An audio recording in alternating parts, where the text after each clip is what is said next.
370 के बारे में मैं पार्लियामेंट में भी बहुत बोल चुका हूं। जम्मू कश्मीर 370 को हटाने की कोई जरूरत नहीं।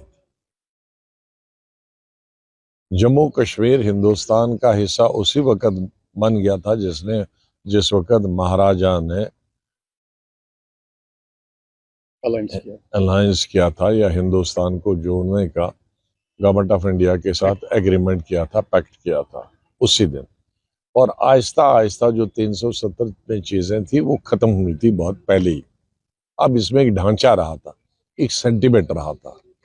जैसे दक्षिण में आप हिंदी कहीं भी करा सकते हो, जम्मू कश्मीर में स्कूलों में पढ़ा सकते हो, लेकिन तमिलनाडु के अंदर नहीं पढ़ा सकते। एक सेंटीमेंट की बात है।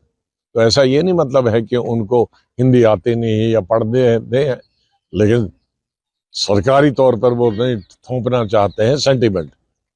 और सब प्राइम मिनिस्टरों ने कोशिश की, नेहरू से लेकर और मोदी साहब तक सब फेल हो गए वहां हिंदी को लागू कराने के लिए। तो इसी तरह से 370 का वो ढांचा खत्म हो गया था।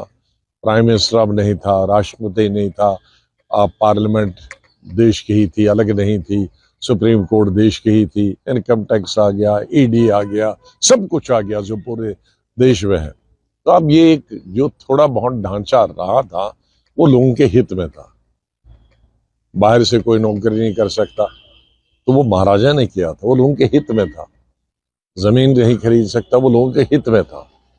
क्यों नहीं खरीद सकता? क्योंकि हमारे पास सिर्फ जंगलात और पहाड़ी है, थोड़ी सी जमीन है, वो अपने लोगों के लिए पूरी नहीं है। तो वो बाहर से आएंगे तो फिर कहां जाएंगे? तो लोगों के हित की थी। नौकरी यहाँ है ही नहीं, यहाँ तो कोई बड़ी बिजनेस नहीं है कि फैक्ट्रियां बड़ी हैं जिसमें 1-1 लाख मजदूर काम करे। फैक्ट्री है 4 आदमियों की, तो वो नहीं। तो ये जो देश के स्टेट के हित वाली थी वो बचा था, उसको तो रखना चाहिए था।